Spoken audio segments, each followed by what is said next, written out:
नमस्कार दोस्तों, online class में आप सभी का स्वागत है। पिछले वीडियो में हमने हड़प्पा सभ्यता के हड़प्पा पुरास्थल से प्राप्त पुरावस्तुओं के बारे में चर्चा की थी। आज के वीडियो में हम बात करेंगे सिंधु सभ्यता के एक अन्य स्थल मोहनजोदड़ो के बारे में। तो आज देखेंगे कि मोहनजोदड़ो कहाँ स्थित है, इसकी खोज किसने की थी तथा वहाँ से कौन कौन सी पुरावस्तुएं हमें प्राप्त हुई है। तो देखते हैं मोहनजोदड़ो।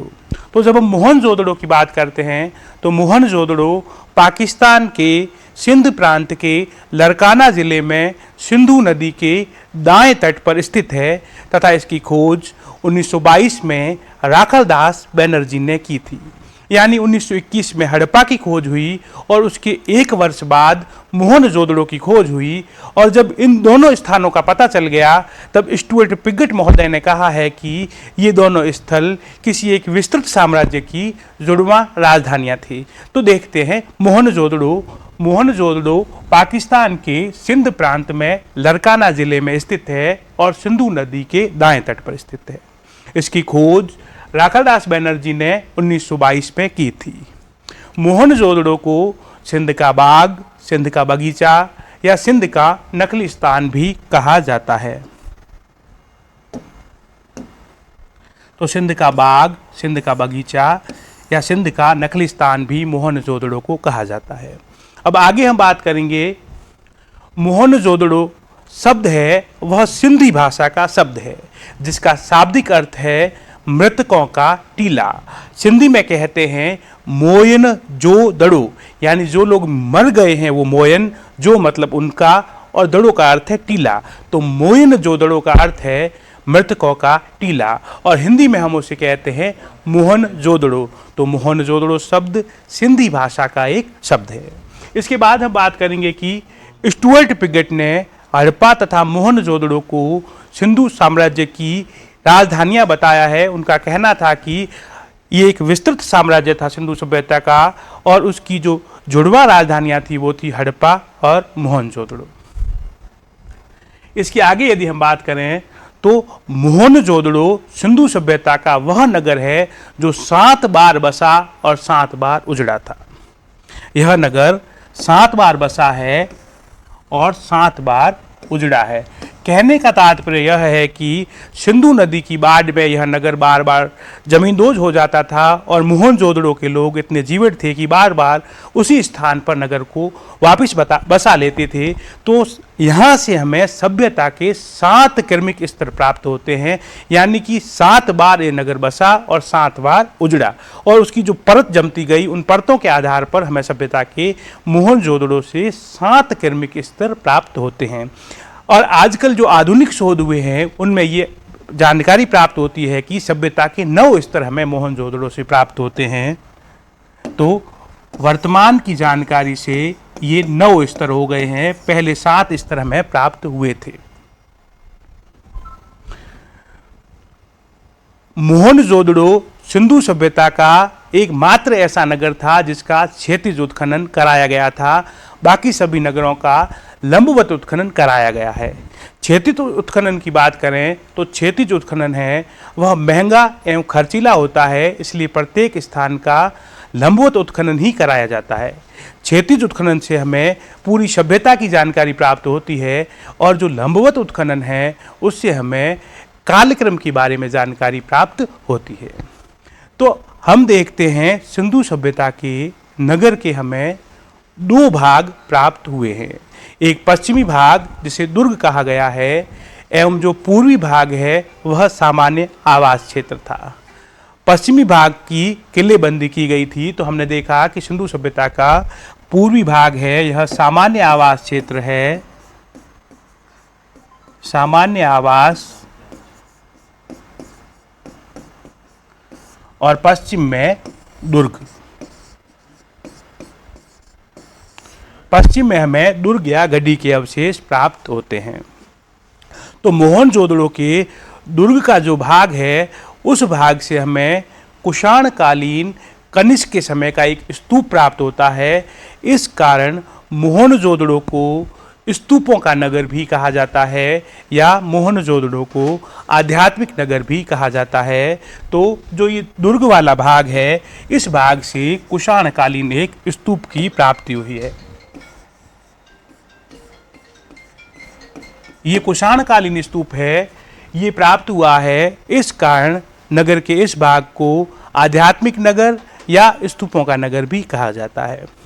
अब बात करें कि मोहनजोदड़ो के दुर्ग क्षेत्र से हमें कौन कौन सी संरचनाएं प्राप्त होती है, तो उसमें सबसे महत्वपूर्ण है अन्नागार।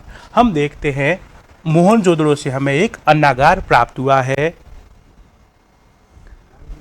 तो जब हम अन्नागार की बात करते हैं तो यह अन्नागार 45.72 इंटू 22.8 मीटर क्षेत्रफल का है। तो जो अन्नागार है, इसकी साइज की बात करें तो 45.72 गुणा 22.8 मीटर स्क्वायर है।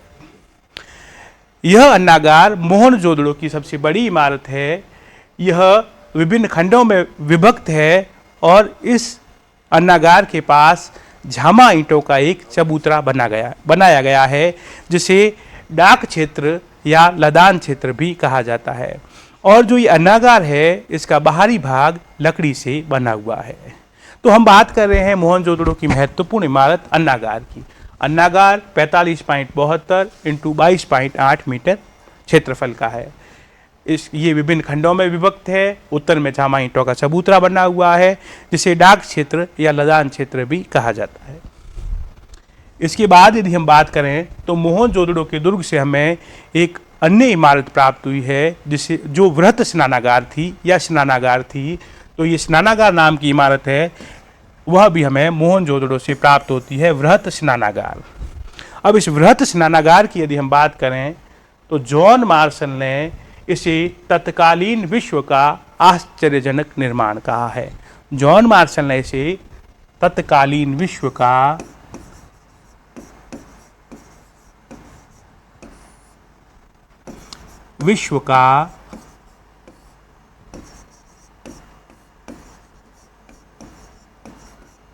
आश्चर्यजनक निर्माण कहा है। तो जॉन मार्शल ने स्नानागार को तत्कालीन विश्व का आश्चर्यजनक निर्माण या द ग्रेट बाथ की संज्ञा दी है। यह मोहनजोदड़ो की सबसे महत्वपूर्ण इमारत है। अब इसकी बात करें तो डी कौशाम्बी ने इस स्नानागार की तुलना संस्कृत साहित्य में वर्णित पुष्कर या कमलताल से की है।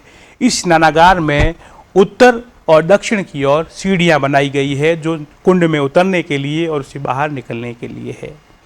इसके अलावा इस स्नानागार के तीनों ओर कमरे बने हुए हैं तथा कुएं भी बने हुए हैं, जिससे स्नानागार में पानी की व्यवस्था की जा सके। इस स्नानागार के दक्षिण पश्चिम में जो कुंड है, उसके दक्षिण पश्चिम में एक नाली बनाई गई है, ताकि इससे जल को बाहर निकाला जा सके। और बिटुमिनस और जिप्सम के लेप के द्वारा इस स्नानागार को वाटरप्रूफ करने का हमें उदाहरण देखने को प्राप्त होता है। और यह विश्व में वाटरप्रूफिंग का पहला उदाहरण हमें मोहनजोदड़ो के स्नानागार से प्राप्त होता है।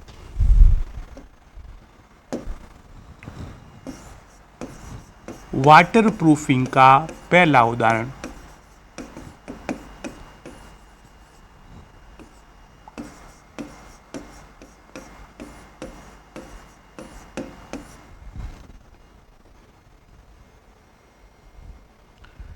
फिर आगे बात करें कि मोहनजोदड़ो से क्या प्राप्त हुआ है, तो उसमें एक है महाविद्यालय भवन। तो महाविद्यालय भवन की अब आगे बात करेंगे। देखते हैं महाविद्यालय भवन, जिसे पुरोहित आवास भी कहा गया है। महाविद्यालय भवन को पुरोहित आवास भी कहा गया है।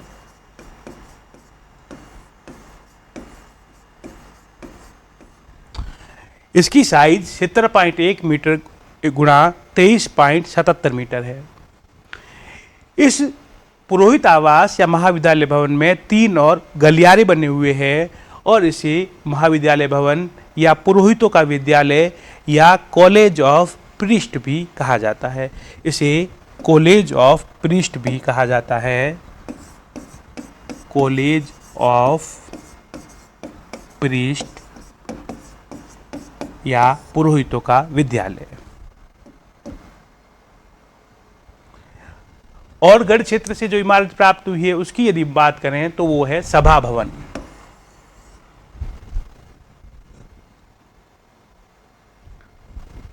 तो सभा भवन को असेंबली हॉल भी कहा जाता है और इसका साइज 27 गुणा 27 मीटर स्क्वायर है। 27 गुणा 27 मीटर स्क्वायर इसका साइज है और यह 4 पार्श्व वीथियों या गलियारों में बटा हुआ है। अपनी पुस्तक फर्दर एक्सकेवेशन एट मोहनजोदड़ो में मैके ने कहा था कि यहाँ कोई हाट या बाजार लगता था। इनकी पुस्तक का नाम था further excavation at Mohenjodaro. Further excavation at Mohenjodaro. Further excavation at Mohenjodaro Mackay की पुस्तक है और उस पुस्तक में मैके ने कहा है कि यहाँ पर कोई हाट या बाजार लगता था। आगे यदि सामान्य आवास क्षेत्र की यदि हम बात करते हैं तो सामान्य आवास क्षेत्र को उसके खोजकर्ताओं के नाम पर 3 भागों में बांटा गया है और उन भागों का नाम खोजकर्ताओं के नाम पर ही रखा गया है। ये 3 भाग है डीके क्षेत्र, केएन क्षेत्र और एचआर क्षेत्र। तो सामान्य आवास क्षेत्र को इसके खोजकर्ताओं के नाम पर डीके क्षेत्र, केएन क्षेत्र और एचआर क्षेत्र में बांटा गया है। अब यदि मोहनजोदड़ो की नगर की बात करें तो मोहनजोदड़ो में नगर में सड़कें एक दूसरे को समानांतर थी और एक दूसरे को समकोण पर काटती थी। इस प्रकार मोहनजोदड़ो का जो नगर था वह ग्रिड पैटर्न या जाल पद्धति पर बसाया गया था। एक सुनियोजित और व्यवस्थित तरीके से बसाया गया नगर मोहनजोदड़ो था। तो जो इसका पैटर्न था उसे नगर के पैटर्न को ग्रिड पैटर्न या जाल पद्धति कहा जाता है। ग्रिड पैटर्न या जाल पद्धति पर यह नगर बसाया गया था।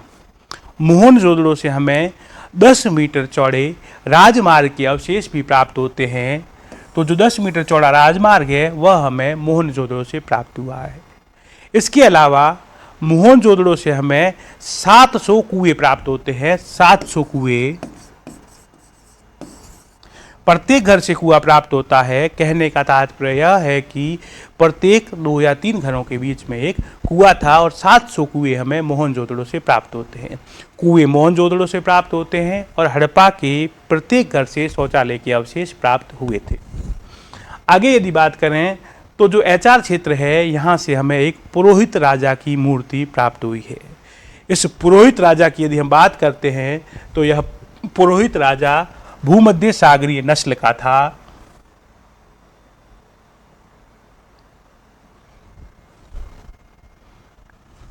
पुरोहित राजा की मूर्ति की यदि हम बात करते हैं, पुरोहित राजा यह भूमध्य सागरीय नस्ल का था।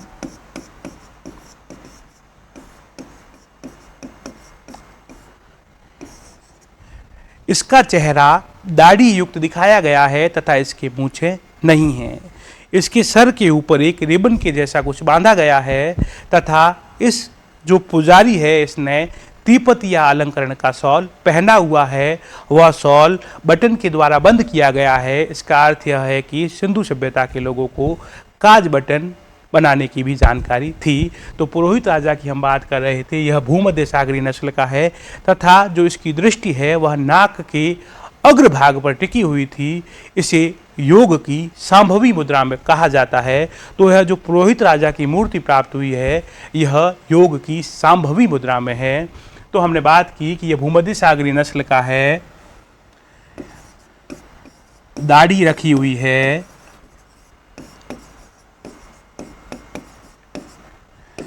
मूछें नहीं हैं,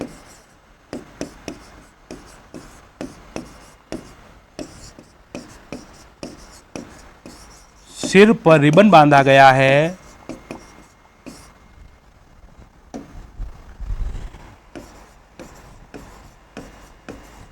तीपतिया अलंकरण का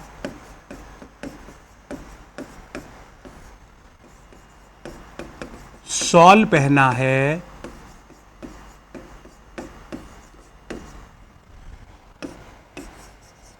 दृष्टि नासाग्र पर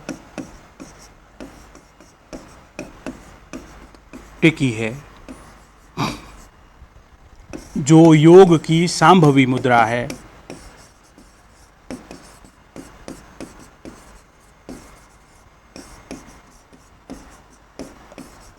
इस प्रकार की मूर्ति हमें पुजारी की मूर्ति मोहनजोदड़ो से प्राप्त हुई है। इसके अलावा मोहनजोदड़ो से प्राप्त वस्तुओं के बारे में यदि हम बात करें तो कांसे की नृत्यरत नारी की मूर्ति हमें मोहनजोदड़ो से प्राप्त हुई है, जिसे जॉन मार्शल ने डांसिंग गर्ल कहा है। यह मूर्ति मधुशिष्ट विधि से बनाई गई थी तथा यह मूर्ति है उसमें जिस औरत को दिखाया गया है वह प्रोटो ऑस्ट्रेलॉयड प्रजाति की है। उस नर्तकी के एक हाथ में 24 चूड़ियां पहनी हुई है तथा दूसरे हाथ में 4 चूड़ियां पहनी हुई है। उसने अपने बालों को पीछे की ओर जूड़े के रूप में बांधा है, एक प्रकार की हेयर स्टाइल बनाई है तथा उसके कमर में कमरबंद पहना हुआ है और उसका एक पैर नृत्य की मुद्रा में ऊपर उठा हुआ है। इस प्रकार की डांसिंग गर्ल या कांसे की नृत्यरत नारी की मूर्ति हमें मोहनजोदड़ो से प्राप्त हुई है।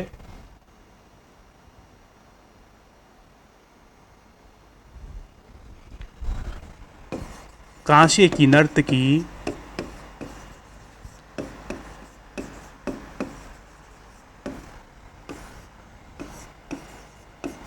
इसे मार्शल ने डांसिंग गर्ल कहा है। यह नारी प्रोटो ऑस्ट्रेलॉयड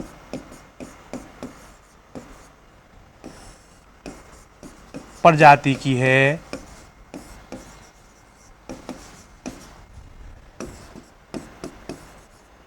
एक पैर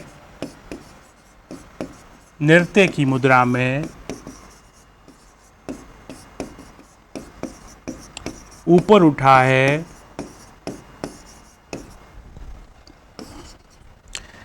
यह मूर्ति मधुशिष्ट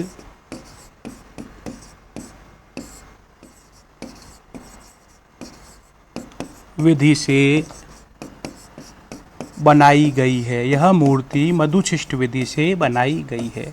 इस प्रकार हमने बात की कि कांसे की नर्तकी की मूर्ति हमें मोहनजोदड़ो से प्राप्त हुई है।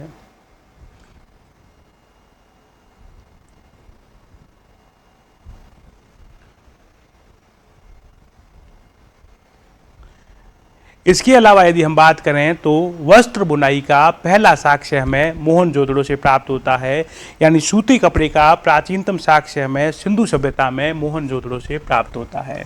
यहाँ से चांदी के बर्तन में लिपटे हुए सूती वस्त्र के धागे हमें प्राप्त होते हैं। इसके बाद बात करें तो तांबे का एक सुंदर सा हस्त कुठार या हाथ की कुल्हाड़ी है, वह हमें मोहनजोदड़ो से प्राप्त होती है।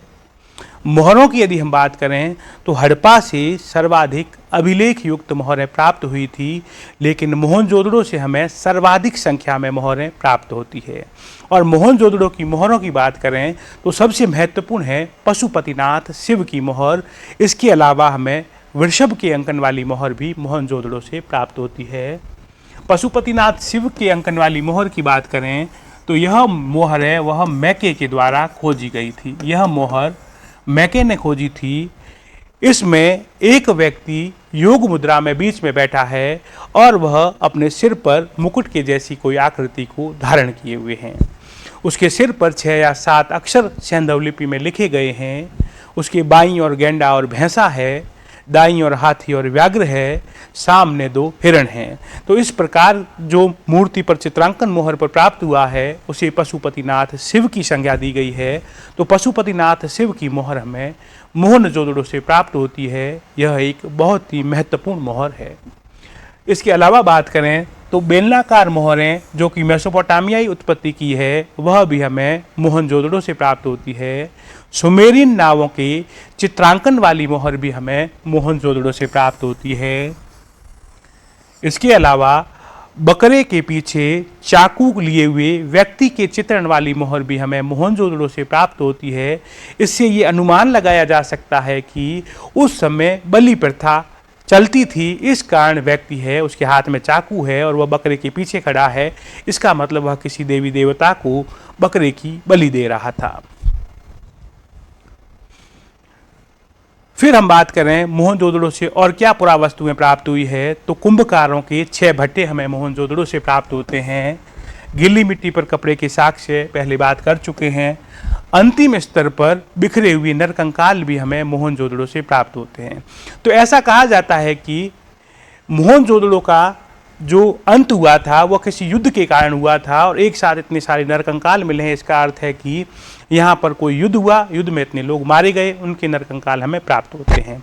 लेकिन वर्तमान की रिसर्च में KUR कैनेडी महोदय कहते हैं कि यहाँ पे कोई हथियार प्राप्त नहीं हुआ है। इसका अर्थ ये लोग युद्ध में नहीं मारे गए हैं, बल्कि किसी महामारी के कारण ये लोग मारे गए हैं और मोहनजोदड़ो से हमें मलेरिया रोग के साक्ष्य प्राप्त हुए हैं।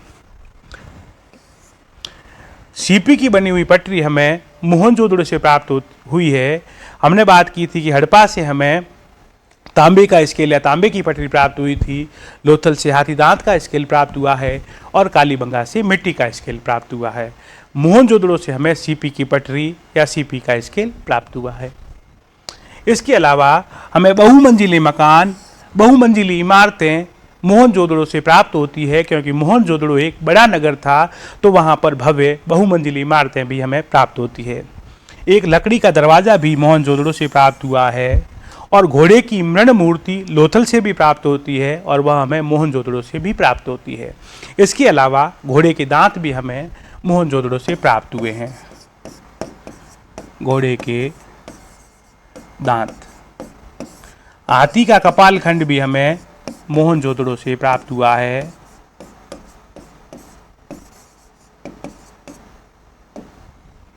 तो हमने आज के वीडियो में बात की मोहनजोदड़ो के बारे में, तो एक बार उसको थोड़ा रिवाइज कर लेते हैं कि मोहनजोदड़ो पाकिस्तान के सिंध प्रांत के लरकाना ज़िले में सिंधु नदी के बाएं तट पर स्थित है तथा इसकी खोज 1922 में राखलदास बनर्जी ने की थी। मोहनजोदड़ो को सिंध का बाग, सिंध का बगीचा या सिंध का नखलिस्तान भी कहा जाता है। मोहनजोदड़ो शब्द सिंधी भाषा का शब्द है जिसका शाब्दिक अर्थ है मृतकों का टीला। मोहनजोदड़ो वही नगर था जो 7 बार बसा था और 7 बार उजड़ा था, क्योंकि हमें यहाँ से सभ्यता के 7 क्रमिक स्तर प्राप्त होते हैं। फिर हमने बात की मोहनजोदड़ो के नगर नियोजन के बारे में, तो मोहनजोदड़ो के भी हमें 2 भाग प्राप्त होते हैं। एक भाग पश्चिम की ओर है जो छोटा भाग है जिसे दुर्ग कहा गया है, उसकी किलेबंदी की गई है, तथा दूसरी ओर जो हमें पूर्व में जो भाग प्राप्त हुआ है वो किसी भी प्रकार की किलेबंदी से रहित है तथा सामान्य आवास क्षेत्र था। दुर्ग भाग की यदि हम बात करें तो मोहनजोदड़ो के दुर्ग से हमें कुषाणकालीन शासक कनिष्क का एक स्तूप प्राप्त हुआ है। इस कारण मोहनजोदड़ो को स्तूपों का नगर या आध्यात्मिक नगर भी कहा गया है। मोहनजोदड़ो से प्राप्त इमारतों की हमने बात की, जिसमें अन्नागार सबसे महत्वपूर्ण इमारत थी। अन्नागार के पास झामा ईंटों का एक चबूतरा बना था, जिसे डाक यार्ड या लदान क्षेत्र कहा गया है। फिर हमने बात की वृत्त स्नानागार की, तो वृत्त स्नानागार मोहनजोदड़ो की सबसे महत्वपूर्ण इमारत है। जॉन मार्शल ने इसे तत्कालीन विश्व का आश्चर्यजनक निर्माण या द ग्रेट बाथ की संज्ञा दी है और डी कौशाम्बी महोदय का कहना है कि उन्होंने इसकी तुलना संस्कृत साहित्य में वर्णित पुष्कर या कमलताल से की है। और जो है स्नानागार है, यह विश्व में वाटर प्रूफिंग का पहला उदाहरण है। फिर हमने बात की पुरोहित आवास या पुरोहितों की विद्यालय की, तो इसे पुरोहितों का आवास, पुरोहितों का विद्यालय, महाविद्यालय भवन या कॉलेज ऑफ प्रीस्ट भी कहा गया है। फिर हमने बात की दुर्ग से प्राप्त इमारत सभा भवन की। तो सभा भवन को 27 भागों में बांटा गया है। 27 गुना 27 मीटर आकार का यह सभा भवन था, जिसे 4 पार्श्व वीथियों या गलियारों में बांटा गया था तथा मैके ने अपनी पुस्तक फर्दर एक्सकेवेशन एट मोहनजोदड़ो में कहा था कि यहाँ कोई हाट या बाजार लगता होगा। फिर हमने बात की थी सामान्य आवास क्षेत्र की। तो सामान्य आवास क्षेत्र को उसके खोजकर्ताओं के नाम पर डीके क्षेत्र, केएन क्षेत्र तथा एचआर क्षेत्र 3 भागों में बांटा गया था। मोहनजोदड़ो नगर में सड़कें समानांतर थी तथा एक दूसरे को समकोण पर काटती थी। इस प्रकार जो नगर नियोजन किया गया था वह जाल पद्धति पर या ग्रिड पैटर्न पर इस नगर को बसाया गया था। मोहनजोदड़ो से 10 मीटर चौड़े राजमार्ग के अवशेष भी हमें प्राप्त होते हैं। मोहनजोदड़ो के प्रत्येक घर से हमें कुआं प्राप्त होता है। इसके अलावा पुजारी की मूर्ति, कांसे की नृत्यरत नारी की मूर्ति भी हमें मोहनजोदड़ो से प्राप्त हुई है। उसके बाद हमने बात की थी मोहरों की। तो मोहरों में पशुपतिनाथ शिव की मोहर, वृषभ के अंकन वाली मोहर, बकरे के पीछे चाकू लिए हुए व्यक्ति के चित्रण वाली मोहर तथा चांदी की 2 यूनिकॉर्न प्रतीक वाली मोहर भी हमें मोहनजोदड़ो से मिली है। इसके अलावा हमने बात की थी कि मोहनजोदड़ो से हमें कपड़े के प्राचीनतम साक्ष्य प्राप्त हुए हैं। चांदी के बर्तन में लिपटे हुए सूती धागे हमें मोहनजोदड़ो से प्राप्त हुए हैं। मोहनजोदड़ो से हमें कुंभकारों के भट्टे, हाथी का कपालखंड, घोड़े की मृण मूर्ति, घोड़े के दांत, ये सारी चीज़ें हमें मोहनजोदड़ो से प्राप्त होती है। तो आज की वीडियो में हमने सिंधु सभ्यता के पुरास्थल मोहनजोदड़ो पर विस्तृत चर्चा की है। अगले वीडियो में हम सिंधु सभ्यता के अन्य पुरास्थलों के बारे में बात करेंगे। तब तक के लिए नमस्कार, धन्यवाद।